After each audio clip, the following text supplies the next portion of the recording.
تاریخ تو اپنا فیصلہ دے چکی کہ سابق وزیر اعظم ذوالفقار علی بھٹو کی پھانسی ایک عدالتی قتل تھا۔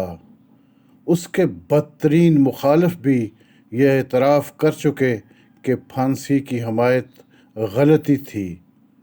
اب تاریخ اپنے مطلب کی نہیں لکھی جا سکتی۔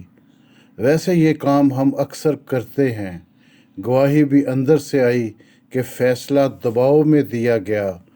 اب عدلیہ کا امتحان ہے کہ اگر ایسا ہی تھا تو پھر قاتل کو قاتل تو کہنا پڑے گا۔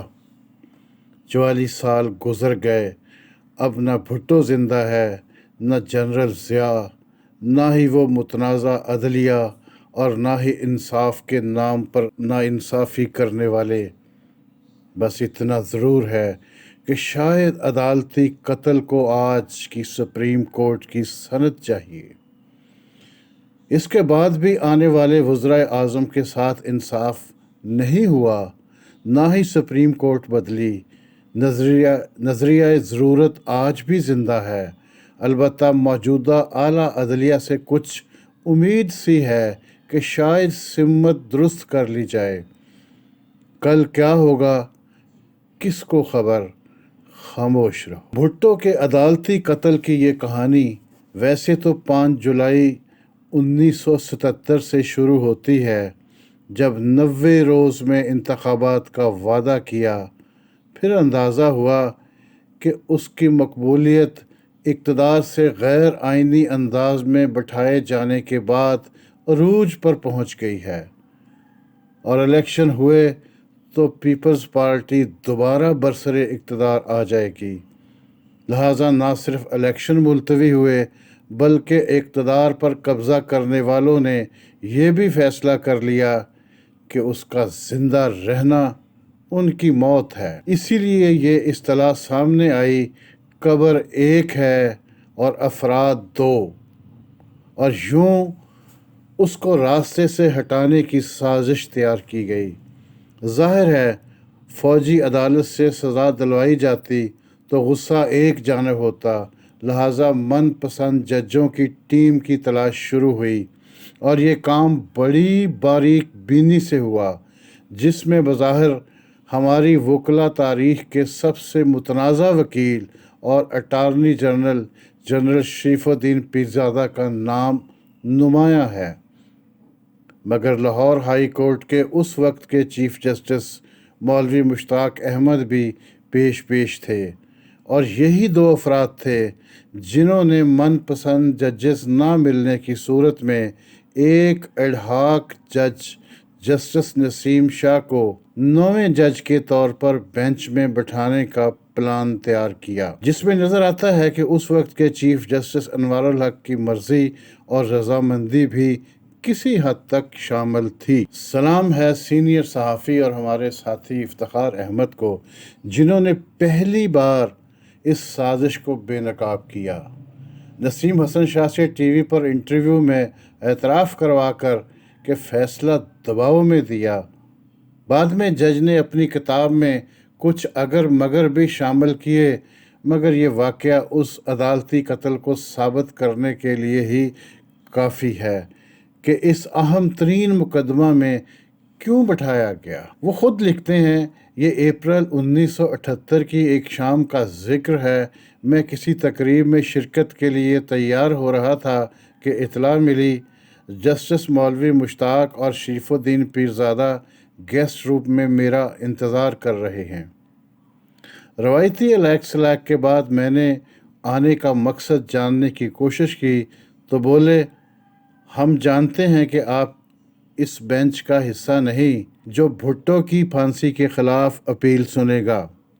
میں نے کہا، میں ایک ایڈ ہاک جج ہوں، اس اہم مقدمہ کا حصہ کیسے بن سکتا ہوں؟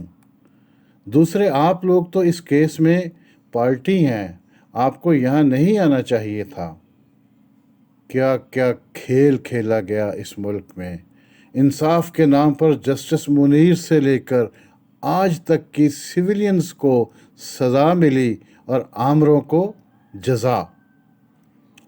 جسٹس مشتاق نفرت کی حد تک بھٹو سے ناراض تھے، لہٰذا روایتی اور اخلاقی ضابطہ کے برخلاف ناٹ بفار می کہنے کی بجائے انہوں نے خود 1975 کی FIR کو سیشن کورٹ میں جانے سے پہلے ہی خود اپنی سربراہی میں اپنی پسند کا بینچ بنوا لیا اور بھٹو کو پھانسی کی سزا دے دی۔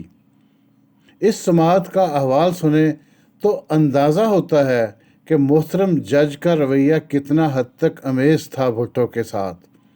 بہرحال سپریم کورٹ نے 9 رکنی بینچ تشکیل دیا تو جسٹس نسیم حسن شاہ کو 9ویں جج کے طور پر شامل کر لیا گیا۔ اپیل کی سماعت شروع ہوئی تو کچھ عرصہ بعد ایک رکن پشاور کے جسٹس کیسر محمود، جن کے بارے میں خود جسٹس شاہ لکھتے ہیں، وہ بھٹو کی اپیل منظور کرنے کے حق میں تھے۔ 65 سال کی عمر ہونے پر ریٹائر ہو گئے۔ اب بینچ 8 رکنی رہ گیا، مگر توڑا نہیں گیا۔ پھر ایک اور جج جن کے بارے میں بھی یہی خیال تھا، جسٹس وحید الدین احمد، وہ بیمار پڑ گئے اور بینچ سے الگ ہو گئے۔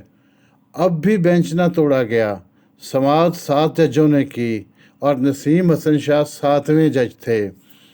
اب 3 ججوں، چیف جسٹس انوار الحق، جسٹس کرم علی چوہان اور جسٹس M اکرام، جن تینوں کا تعلق اتفاق سے پنجاب سے تھا، انہوں نے اپیل مسترد کرنے کا فیصلہ لکھا، جبکہ جسٹس دراب پٹیل اور جسٹس M حلیم کا تعلق سندھ سے تھا اور جسٹس صفدر شاہ کا تعلق پشاور سے تھا۔ ان تینوں نے اپیل منظور کرنے کے حق میں فیصلہ دیا۔ اب گیند پھر پنجاب کے کورٹ میں آ گئی اور جسٹس نسیم حسن شاہ نے ایک اور انداز میں جسٹس منیر کی یاد تازہ کر دی۔ اس وقت بھی سندھ کے فیڈرل کورٹ نے قومی اسمبلی کے اسپیکر مولوی تمیز الدین کے حق میں فیصلہ دیا تھا، جسے نظریہ ضرورت کے تحت بدل دیا گیا۔ بھٹو کیس میں دباؤ نسیم حسن شاہ پر ڈالا گیا اور انہوں نے پھانسی کی اپیل مسترد کر دی اور یوں عجب عدالت کی غضب کہانی ختم ہوئی۔ کبھی تو سوچنا یہ تم نے کیا کیا لوگو۔ بھٹو کو پھانسی دینا تھی، سو دے دی گئی۔ اسے تاریخ نے زندہ رکھنا تھا تو اس نے پھانسی کو عدالتی قتل قرار دیا۔ آج کی عدلیہ کیا فیصلہ دیتی ہے، اس کا انتظار رہے گا۔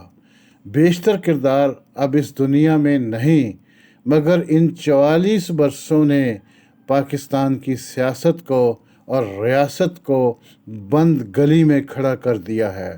آج سب مانتے ہیں کہ وہ ایک دلیر لیڈر تھا، امریکہ جیسی سپر پاور کی آنکھ میں آنکھ ڈال کر گفتگو کرنے والا۔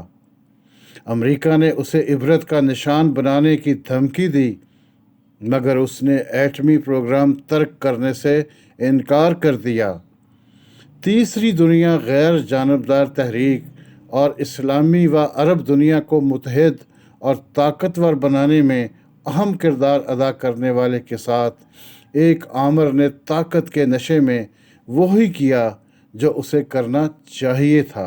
بات بہت ہو گئی عدلیہ کے کرداروں کی، آمر کے کردار کی، مگر کچھ کردار مبینہ طور پر اس کی اپنی پارٹی کے بھی تھے۔